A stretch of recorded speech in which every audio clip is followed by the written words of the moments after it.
right, so we are doing a double recording today, so to speak, because now that we changed the channel and we are both, Autumn and I, running it, we also have the possibility to actually have some videos in between. We probably do this like once a month, where both of us are actually on the video, and we will do some covering some topics that we will discuss to hopefully make it very beneficial for you. And today we decided to talk about email lists. Email lists are very important, and we want to cover the basics of it today. In 2 weeks from now, we will do another session where we'll talk about how to grow your email list. But today we want to focus a bit more on why is it important, and also if you're starting out and are going to set up an email list, what sort of service providers exists and who should you use, what are good and bad about each one of them, and so forth. So that's sort of what we want to cover today, isn't that right, Autumn? That's definitely where we want to start with, is just the basics of even like what an email list is and what's out there, why you even should be worrying about this. Yeah, indeed. Before we get going, I have to remember also to just mention that we got Mark Jones. I need to do a shout out to Mark Jones because he became one of our supporters on Patreon, which we are very happy about. And of course, if one of you guys also would like to check out Patreon, the link is in the description field below. But I just want to show you some of the awesome stuff we have available. You can get all that. Look at this T-shirt. This is pretty cool. I'll fill up the entire thing for you. Look at that. That's pretty cool. So yeah, that's some of the stuff that you can get your hands on if you go to Patreon. So we just wanted to mention that in case you want to check that out. But okay, email lists. So maybe we need to start completely basic here. So what is an email list? Do you want to take that? Yeah, it's like when you just like go and spam all your friends, right? We need to aim higher than that. So an email list is when you manage to get a list of emails, obviously, of people who are interested in your writing and your books. And there are so many different ways of keeping those. I mean, the most basic is literally having a list of people that you can copy right into your email, or even friends on Facebook. Technically, you can go, if you have a whole bunch of readers who follow you on Facebook, you can instant message those, and those are technically an email list. But at its basic level, it is a whole bunch of people who are interested in your writing, and so they're the people you want to tell when you have a new book released, or things like that, things that you want to spread the word about what you're up to. Yeah, and I don't know, maybe I'm actually getting into a bit of why the email list is important as well here, but the thing is, when you have readers who have read your books already, and then you are releasing a new book, obviously you would like those readers to know about it, and then the email list is of course one of the mechanisms whereby you can make sure that they are aware of it. Obviously, I guess one could argue, well, doesn't Amazon send out a notice to people when I release a new book? And yeah, they do sometimes, but it's not in your control, and that's the difference here. So you cannot control what Amazon sends or don't send.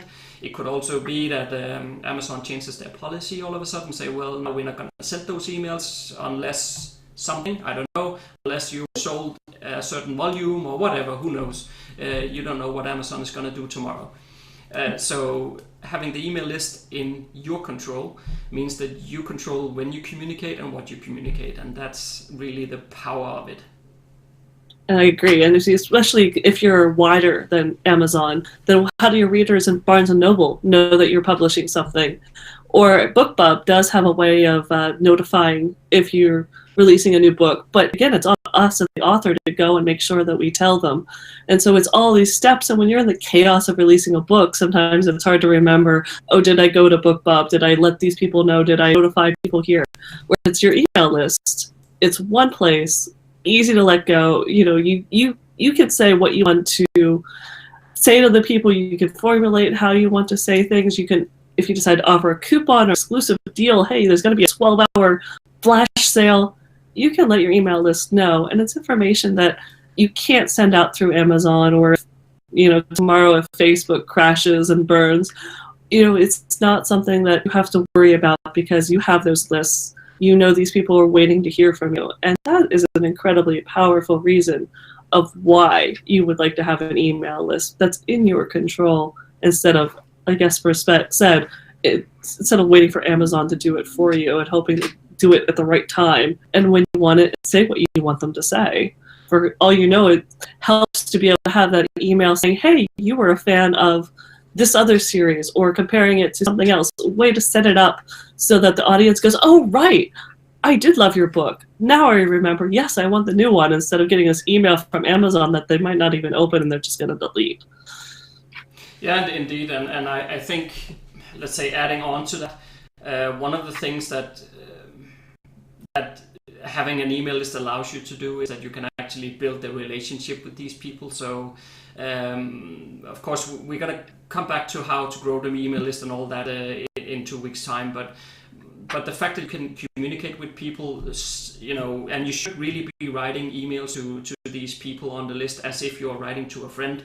It should not be like a formal Amazon announcement kind of email, but write as if you're communicating with your friends. And what happens is that you actually start building a relationship. I get emails all the time from people on the list who tell me all kinds of stuff from their private life, and I love it. It's amazing, that sort of stuff you will never get. And even if you could get a hold of the information on who is actually buying your books on Amazon, which of course Amazon will never ever share that information with you, but even if you could, you don't have that possibility to build relationships with a customer of an online platform like you can when they're actually on your email list. So I think that's incredibly important. But readers are overwhelmed with emails, and I don't think that an email list is that important. That's true, Old Grumpy. I'm glad you decided to drop in and voice your concerns, our little resident AI co-host that you are. Yeah, there are a lot of emails out there, and I guess that is a challenge, but that's why you build this relationship with the readers. They're interested in your books. They're looking forward to the next book. And that's why you want to start talking to them about how work is going, progress. But we'll talk more about what you put in those emails eventually. But these are people who are signing up to hear from you, and therefore they're going to want to stay in touch. It's just like having a pen pal. You kind of look forward to them every single month. The other part of it is also that, when people buy something, we all, as human beings, we buy from people that we like and trust. Obviously, if you just heard about a new, what do I know, Brandon Sanderson book coming out, people will flock to it and they will buy for sure because he has his name. He's settled in the market and people will buy his books. But unless you're some superstar like that or Stephen King or whatever, then people won't just buy your books just because you release them. Like those superstars have that benefit that the rest of us don't. So instead, what people will do is that if they like somebody, if they trust somebody, then they will buy that products of that person. And in our case, as authors, that's again where the email list will help in selling more books, because as you build this relationship with people, we just talked about how you should email them as if they were your friends, and Autumn just mentioned pen pals there. If that's sort of the methodology you're using, then over time people will start to like and trust you, and then they will also buy from you. Obviously not everybody will, of course, but they will unsubscribe, so we don't care about them anyway. But those who stay will stay because they want to hear from you, and then they will also over time start buying books. But I think probably, Autumn, I think it's probably fair if we also make it clear that it's not like because you start an email list today, then in 4, 5, 6 months when you release a book, you're gonna earn thousands and thousands of dollars. That's not how it works either. It takes time. It's just like building relationships in real life. It just doesn't happen out of the blue. It takes time, one reader at a time, one guy or woman on the list at a time, and then they'll start getting your emails. And I don't know, should we maybe mention the big mistake of not putting up an autoresponder series here? Would that make sense? Yes, I think so. Yeah, because basically once they get on your list, And then because that eases us into talking about what sort of service providers are available for you. But these different service providers that we can come onto in a second, they allow you to set up autoresponders. And basically, in principle, what an autoresponder is that you can set up some rules saying, okay, so if you sign up for my list today, then tomorrow, this particular email will be sent to that person. And of course, you then pre-design these emails in your series of autoresponders. And maybe we can make that a topic for another day on an entire autoresponder series. But Autumn and I do a lot of them on different lists, and you can build it as complex or as simple as you want. But the fact that an automatic email goes out helps in the way that people are actually hearing from you. So it's not on you to, if you were either to send an email every time somebody signs up, you're going to kill yourself in writing emails every day. Or the alternative is, and I think this is the mistake that I wanted to mention, the alternative is that many people don't. So they don't set anything up. It's okay, so they have this list. And then over time, people start getting afraid that, but what if I sent them an email now? Now it's been too long. And then they probably will unsubscribe when they get my email because they don't even know who I am anymore. And so you see that's a vicious circle, and you don't want to get there. So make sure you set up autoresponders so that they go out with a frequent basis with a certain interval. And when you do so, you also only maybe have to sit down once a month and figure out how to write some emails. But of course, keep them evergreen because they will go out over time as time goes by as well. So it doesn't really make much sense if you write an autoresponder email about a book you just released, because that will be out of date pretty fast. But you can of course send out like a newsletter email once a month manually, and there you can tell them about something that is timely and that is happening right now. But the stuff you add into the autoresponders, you need to make sure that those things are evergreen, if that makes sense. Did I miss something there, Autumn?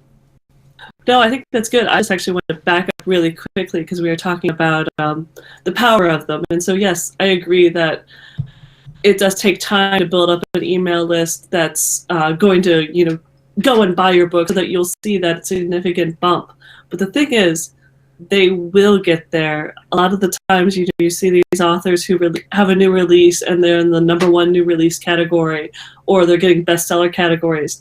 They are doing that through the power of their newsletters, as well as doing newsletter swaps, which is something else we'll talk about later. It's not actually selling your email list. Never sell your list of subscribers.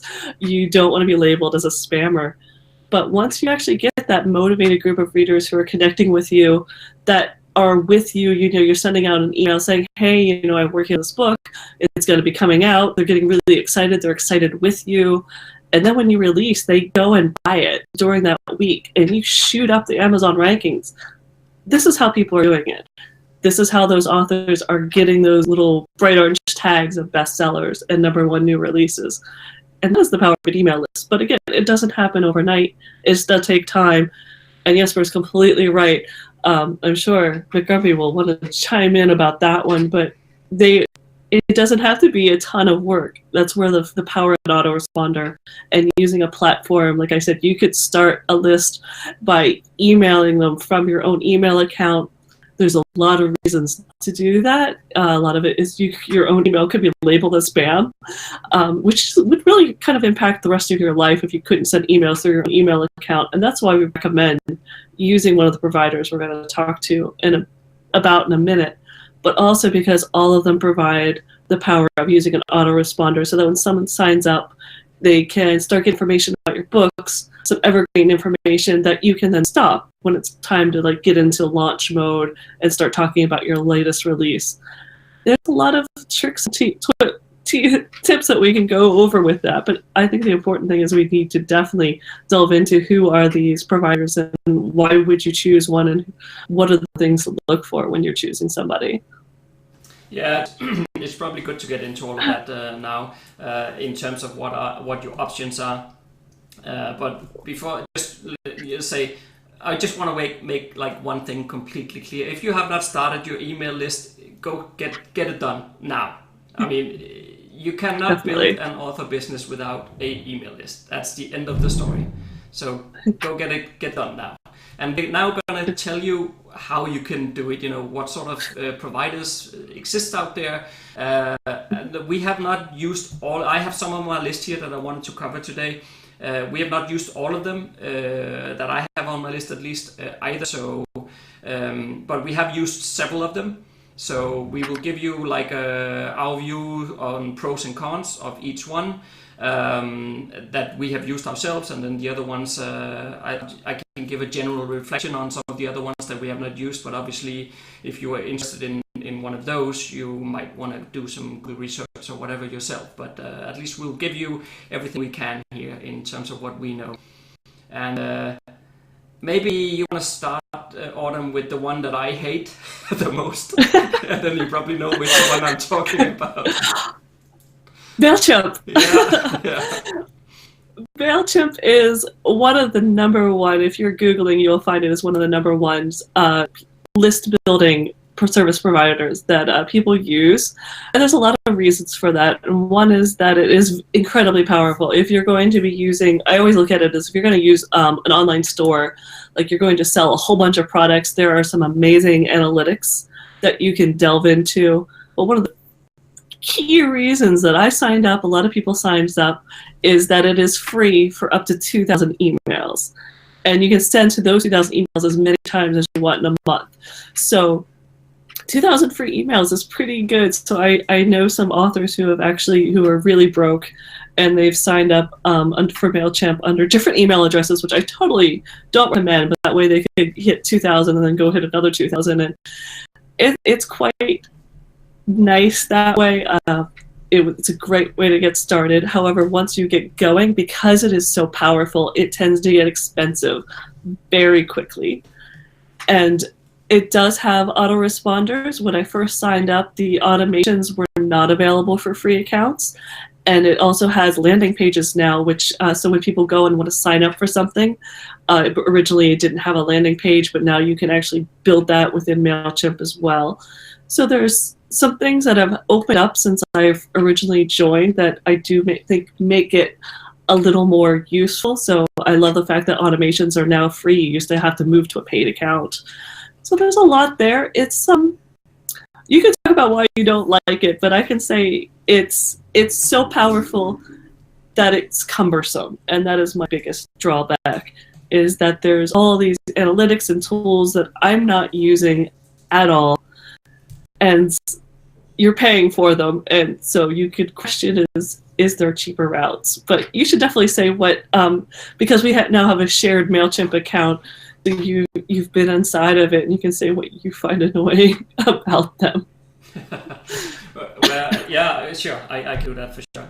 But maybe just before going there, I also want to say, just because I don't like MailChimp, I would probably still say that if you're just starting out and you're maybe a bit on a budget, I probably would still say go ahead and start out with MailChimp, because as Autumn just said, it gives you 2,000 subscribers for free, which is very good, and that's a good starting point. So I would probably still advise you to start there.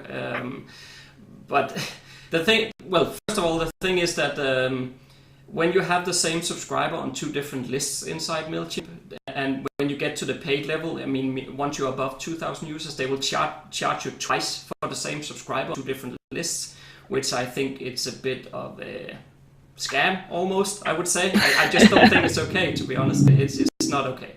But that's what they do. It's on the higher tiers, it also starts getting fairly expensive, and I guess that's because they need to catch up with some of the money they lost on the first 2,000.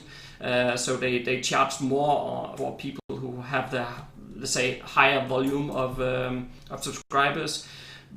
But maybe the one that pains me the most, the thing that annoys me the most, is that it's not as easy to manage the different sort of automation rules and all that stuff. It requires a bit of getting used to, and it's not intuitive on how you set up the different automations between different lists and all that. Autumn and I are running quite a number of lists, so we have quite some automation between different. I mean, if you're just starting out and it's completely basic, then it's fine.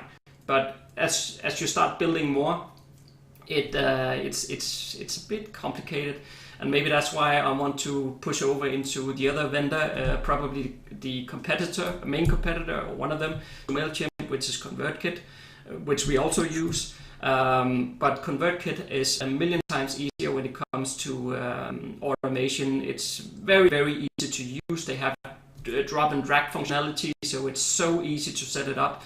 They do not charge you for the same subscriber, no matter how many times that people is on different lists inside ConvertKit, so they don't do that either.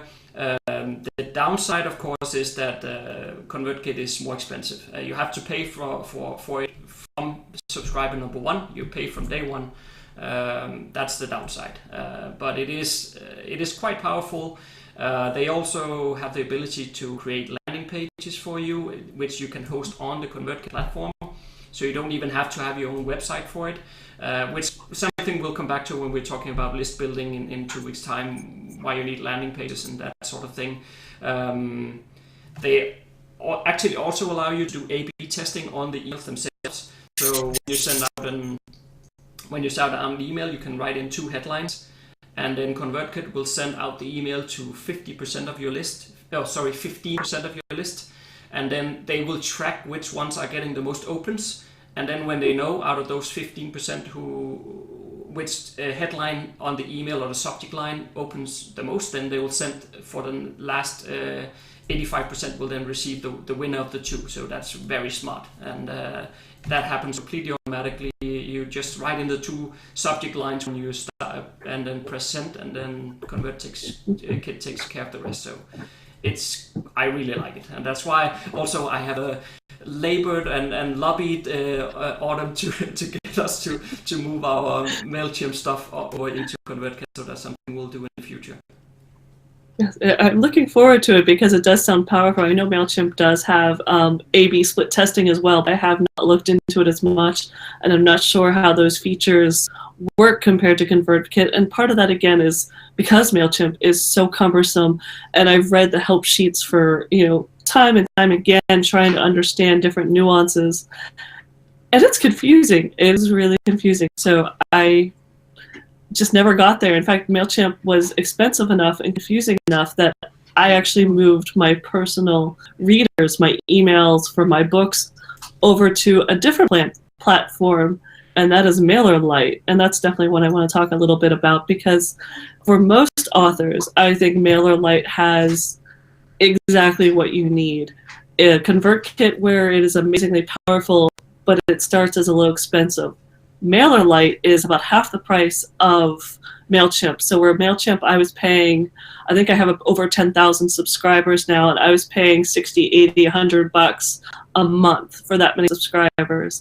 In MailerLite, I'm paying $35 a month. I mean, that's cheap.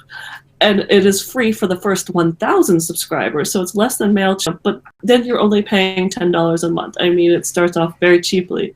And like ConvertKit, it has a drag and drop editor. It is so easy to build the automations. You only pay for email once on your list, though I did finally find a downside to that. If someone comes back and signs up for a new book or a giveaway I'm running, and I add them into my list, a new giveaway list, it'll tell me I can't send to them if they've already unsubscribed. So I was like, well, that's not very fair. Just because they unsubscribed in one other list doesn't mean I still can't email them if they're a winner of this giveaway. So I might have to send them a question about how that works. But I will say they had some code errors and some things that drove me crazy when I first started with them. I was ready to go back to MailChimp. But the year I've been with them, they've been working really hard to create a better drag and drop editor. They've opened up to surveys, and polls are now buried into the email. So if you want to say, hey, readers, do you like this title better? Do you want me to release in this month or that month or anything like that? You can now have those polls directly in your emails. And again, you're paying for half the cost of MailChimp. And I'm not even sure MailChimp, I think they do surveys, but again, it's really difficult to code them. MailerLite, it's like choose, boom, boom, boom, add your settings, and you're done. It's really easy. So I think as far as my author platform goes, I've been really happy with the recent developments in MailerLite and would actually recommend them for the cost and the power. Their landing pages are very powerful. They actually have one that's set up for selling ebooks. So it's a drag and drop template. You put in your books, you put in your information, and you're done. So you also don't need your own author website, or you can just link to it if you need to, or embed it if you're really good at coding. Yeah. One concern I wanted to mention, which of course, depending on when you watch this video, it might not be applicable anymore. But I did see, like, what is it, over the last 3-4 months or something, MailerLite had a server issue at some point recently where actually their own server was blacklisted as a spam server, which is extremely bad if you are in the business of email marketing and your server is marked as spam. You have a huge problem, and you have done something very, very wrong if that happens. So at least to me, that's a red flag, and I'm a bit concerned about that. On the positive, I would say that they were open about it. They communicated openly about it, that they had made some mistakes. So I think that's positive that they were open about it, but it raises some red flags for me, to be honest. It did. I do think that a lot of it was they were a little too lenient and some people were abusing the system. It doesn't take too many mistargeted emails and readers getting them complaining that they're spam for something like that to happen. They did let people know that there was something going on, but they also said it was about a month window that they said your emails might not be reaching people if you are doing something right now. If you're sending out an email, it might not be reaching the readers. So that's an important thing to know. I had 2 more on my list. I don't know. Was there more to say about MailerLite before I just jump ahead here? No, I think that's pretty much the important aspects. Like I said, I'm still giving them my time because I think they've bounced back from that. They've changed some of their policies. But there definitely are some quirks compared to when you see something that's very well run and very expensive, like ConvertKit and MailChimp. MailerLite definitely is the soft and fluffy rules occasionally, and that can lead to being abused. Yeah, indeed.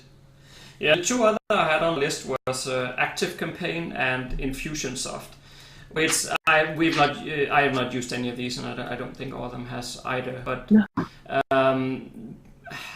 at least the way I see it, these are very, very powerful. It's like enterprise level powerhouse in email marketing, and at least from an author business, I don't really see why you need so complex systems, to be honest.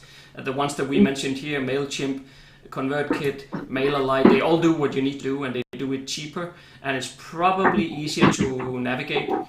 Obviously, if you end up having a fairly complex author business, I don't know, maybe it would be useful for you one day, but that's where, as I said in the beginning of this video, that's where I probably send you in the direction of doing some Google research on your own, because I don't think it's fair for us to sit here and speculate on good and bads about stuff we haven't even used ourselves. But at least know that it exists, I would say.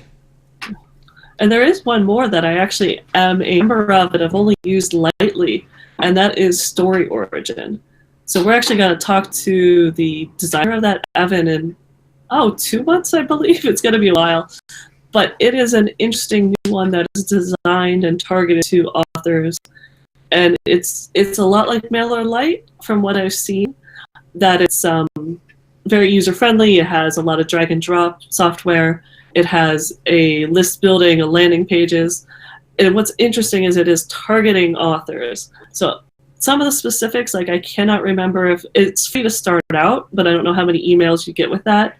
But it's also interesting is because you can network with other authors directly on the platform, so that if you want to do something called a newsletter swap, which is where you say, hey, I will put your book in my newsletter if you'll put my book in your newsletter, and you both agree to handle that, you can do that right on the platform. You get some links so that the other author is holding up their end of the bargain, and there are also some book group giveaways. So if you're part of Insta Freebie or Book Funnel, or the ones where you can do book giveaways with other authors, it's also another platform. So you can question, do we need another book giveaway platform, another news swap platform, because there's a lot of those.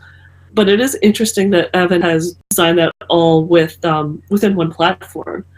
And so I think I have to admit, if I was starting out as a new author looking around, I would be very tempted by StoryOrigin because it is kind of nice that it's all in one spot. So it's just one place to go, and you can manage everything and talk to other authors about it. So definitely worth giving some thought to and looking into if you're just starting out with your news mailing list. But we'll definitely talk to Evan in a few months to see, why he developed it and what his goals were for it, and just talk about mailing list stuff as well. We seem to have a mailing list theme going for the next few months. Yeah, you could say.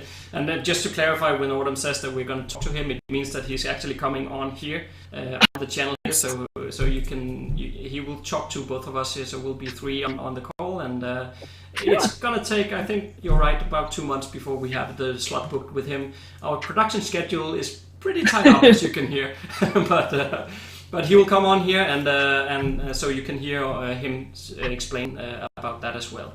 So that's good. Absolutely. It is too much work to maintain a list, so why bother? Yeah, there is something to be said, actually. You do have a point, McGrumpy, because maintaining a list does require some work.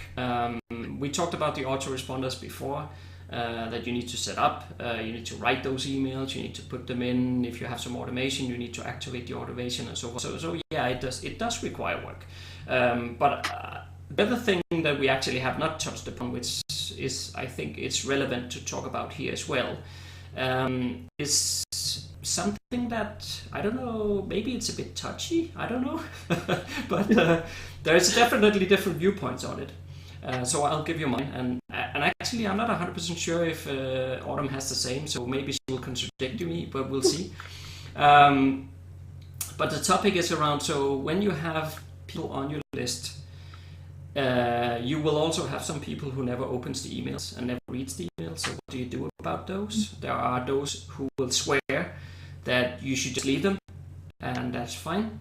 And then there are people like me who will say, if they don't open my emails and I'm paying for them, be sitting on my list, then I will delete them if they don't open my emails. I don't just delete them straight outright like that. I always, every 3 months, I will, again, ConvertKit has this functionality built in, so it will automatically tell you who the people are who's not opening the email that you're sending.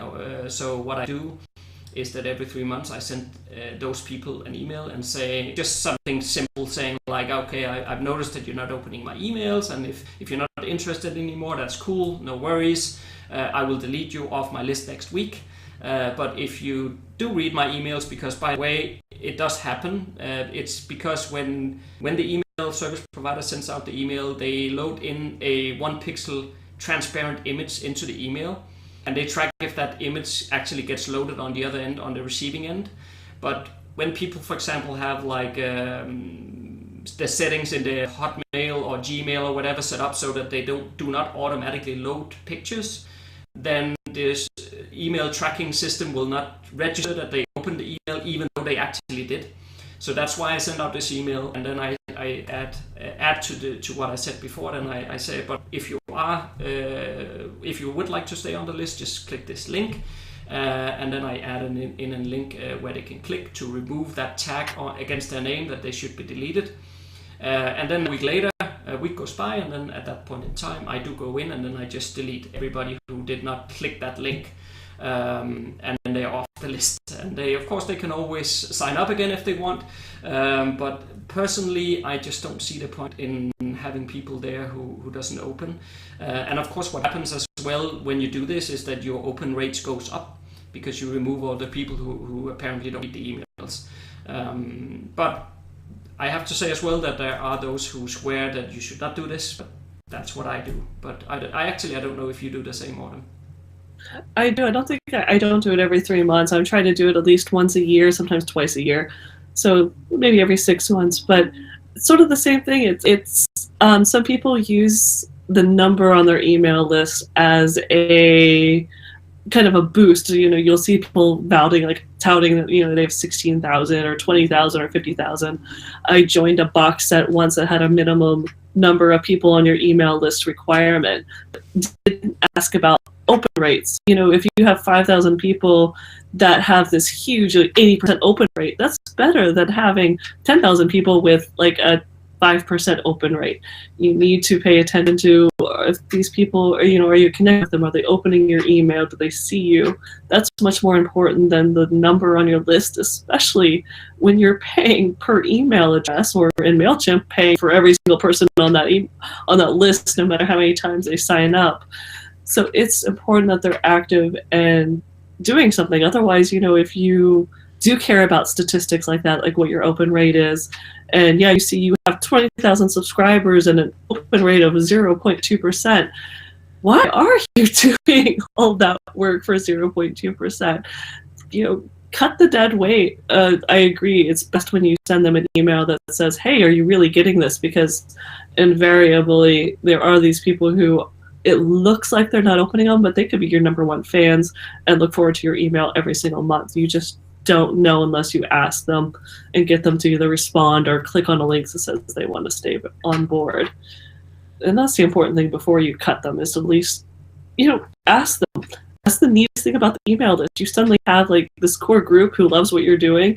You can ask them questions, but we'll get into more about, some of the things you can put in these emails. But I think it's so much fun to be able to respond saying, hey, I'm thinking about this title, or I'm thinking about this character, and actually get people who care about your writing responding back to see, hey, I need a beta reader who wants to sign up, and you get people to sign up, and it's just fun and very empowering, and it makes you feel like actually writing something because they're actually someone out there waiting for you to finish up what you're working on. Yeah, indeed. And I read this somewhere, and it's been a while, so I'm going off memory here, so take it as it is. But I just wanted to add in that if you are, let's say, interested in, so what is, we're talking about open rates here and whatnot, so what is good, what isn't a good open rate, what's a bad open rate, and so forth. If you're curious about it, I read some while back, and again, I'm going off memory here, but I read that the average industry average when it comes to author email lists is 25% open rates. So if you are sitting at 25% open rate, you are on the average. But I will also say, if you do some of the stuff that we're talking about here, if you're actually pruning the list of people who shouldn't be there, personally my list is 60% open rate, and that's perfectly doable. I've also heard of people at 80%. So it's certainly possible, and to me that's where you want to be. 25%, that's good, no problem. You don't have any headaches if you're there. If you're below, then you probably have too much death weight on your list. Yeah, I just wanted to add that in there in case people wonder. I know as soon as people talks about, or as soon as we start talking about rates or something, percentages, and a lot of people's first thoughts are, so what is good and what is bad. So at least that gives you a bit indication there if you're wondering about that. Absolutely. But otherwise, I think we will add the links to the different platforms we talked about here today. We'll add them into the description field below, so that you can click straight from there, and then you don't have to remember what it was that we said. That's always helpful. But I think in conclusion, if I summarize up correctly here, Autumn, then I think what we probably are recommending is, if you're just starting out and if you're on a budget, go with either MailChimp or MailerLite. If you want something a bit more with a bit more, let's say, automation, and you're getting a bit further, and you, like me, grow tired of MailChimp or something, then I would say switch to ConvertKit. The other nice thing about, maybe just as an add-on as well, the nice thing is also that if you come to ConvertKit with 5,000 subscribers from another list, they will actually do the switch for you. So they will take your list from somebody else and transport them into ConvertKit, and they will set up all the automations that you already have existing for you in ConvertKit, so you don't even have to do anything, more or less. So that's a service that they provide, but you have to have 5,000 subscribers before they do so. Yeah, I don't know. Is that it, Autumn? I think so. Like I said, I would definitely check out StoryOrigin too if I was just starting out, just because it is author-centric, and there's nothing wrong with getting into a platform that is going to help you build your author platform and have good advice. But definitely MailerLite has been surprisingly good at working with authors as well.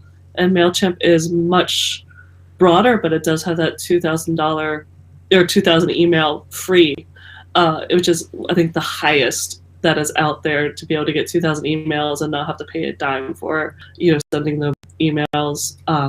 That's fantastic. And I will definitely sum up what you said before. If you don't have an email list, go get one. It doesn't matter if you have 10 books out, 1 book out, 0 books out.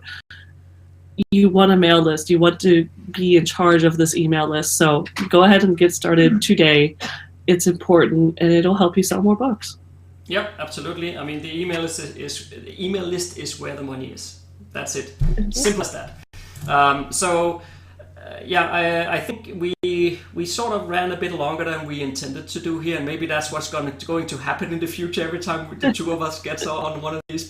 But hopefully you found it useful to hear us just chat about a topic. At least it was fun. So hopefully you thought so too. And we'll see you next Monday.